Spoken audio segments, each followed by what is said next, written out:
Hello students of class 7. Today we will discuss about the walks of river. You have already known about the definition of river and some terminology regarding rivers. River is a channelized flow of water and it flows from its source to its mouth. And river is doing three types of works. These are erosion, transportation and deposition. So you have to know about what is erosion. Running water is a powerful landforming agent. The action of water on the earth's surface can be observed everywhere. A river is a channelized flow of water, and when water flows, it picks up and washes away the loose soil materials, sand, pebbles, and even big boulders in its path. Thus, the height of the river valley gradually decreases. This is the process of river erosion.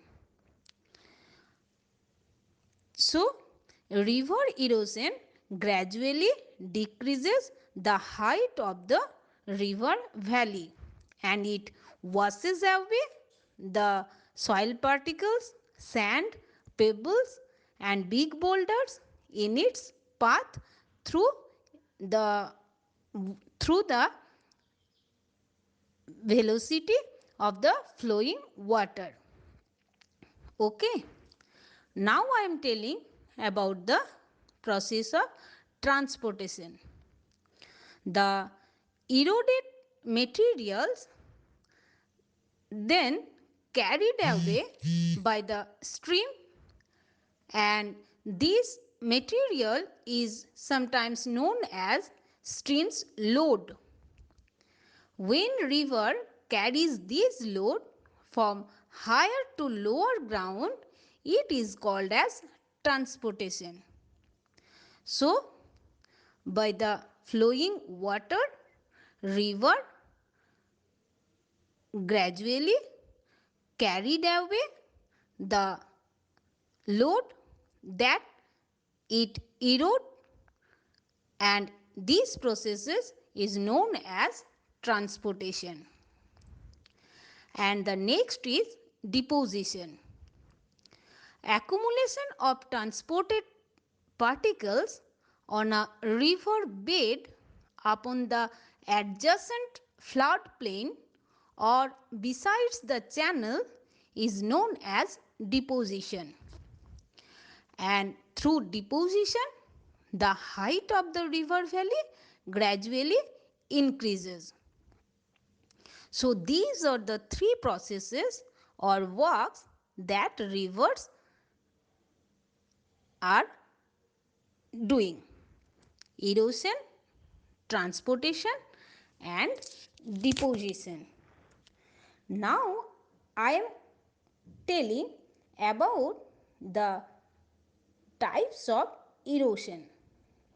In your textbook, there has two main processes of river erosions, and the process of river erosion are number 1 vertical erosion and number 2 lateral erosion. And what is vertical erosion? Corrosion of the bed and thereby causing a deepening of the channel is called vertical erosion. Through vertical erosion, the vertically the height of the river bed gradually increases vertically. Okay, or rivers eroded its valley beneath the water. So vertical erosion are doing gradual increase of the depth of the river valley. And the next, lateral erosion. While correction of the banks of river and thereby widening the river valley is called lateral erosion. So through this erosion, rivers become gradually wider, or rivers gradually eroded its bank, and through this process of erosion, river valley gradually became wider, and the shape of the river valley became U shape, and through vertical erosion the shape of the river valley became V or I shape. Okay, so these are the two main types of erosion: vertical erosion and lateral erosion. I am giving you a diagram that you should draw in your exercise copy, and it will help to understand this vertical erosion and lateral erosion. Okay, now I am want to discuss about the factors that affect the power of a river. You all need some balanced diet to become strong or powerful. So rivers are also need some power to do its work, and the factors that affect the power of a river are: number 1, slope of the land. If the slope of the landform is steep, then the process of erosion and transportation become higher. And if the slope of the land is flat, then rivers rivers are more effective for the process of deposition. So steep slope is very effective for erosion and transportation, and flat slope is more effective for deposition.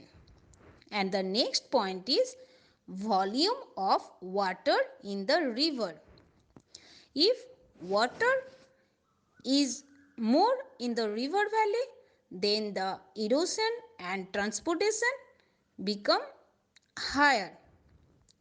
And if the volume of water is lesser, then the deposition become more stronger.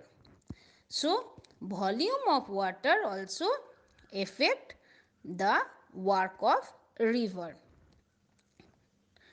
Number 3 is velocity of river water, and the velocity of river water depends on the slope of the land and the volume of the water in the river. And if the slope is high, the volume of water is high in the river valley, then obviously velocity of river became higher.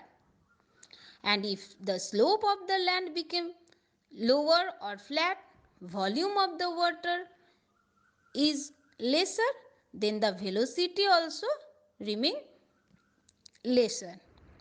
And if velocity of the river water is higher, then erosion and transportation become more than the deposition. And where velocity of river water is lesser, their deposition is more effective. So these are the 3 points that affects the power of a river. I am repeating this again. Number 1, slope of the land. Number 2, volume of water in river. And number 3 is velocity of river water. Okay. Now I am telling you that river, life of river is very much similar to our life or human life. How? Well, our human life from our birth to our last stage can be divided into 3 stages. Number 1, youth stage. Number 2, matured stage. And number 3 is old stage. You are now in youth stage. We and your parents are now in matured stage, and your grandfather and grandmother is in old stage. Like this, the life of river can be divided into 3 stages. The course of river then divided into 3 stages. Number 1, the upper course, or it is similar to youth stage. Number 2, the middle course, and it is similar to mature stage. And number 3 is the lower course, or it is similar to our old stage. How? In upper course, rivers are very powerful. They are doing very much erosion and transportation, and they are restless in this stage, and in the middle stage they became calm, and they are, and here little erosion occur but much deposition are seen. And in the lower stage they are like very much tired and they need rest, and in this stage deposition is the main work of river. Okay, so the course of river can be divided into 3 stages. Number 1, the upper course. Number 2, the middle course. And number 3 is the lower course. In the upper course, slope is very steep, velocity of river is very much stronger, and erosion, transportation are the main process that are found in this course. In the middle stage, the slope of the land surface became flattened, and here little deposition occur, little erosion occur, rivers became very much calm, and in the lower stage the surface of the land is near sea level. Here slope is very much flattened, and here only deposition occur. And through these processes or through this work of river, the land surface sculptured and developed different types of landforms. In the next class, I will discuss about the landforms in the upper course, in the middle course, and in the lower course. Till then, thank you. Thank you.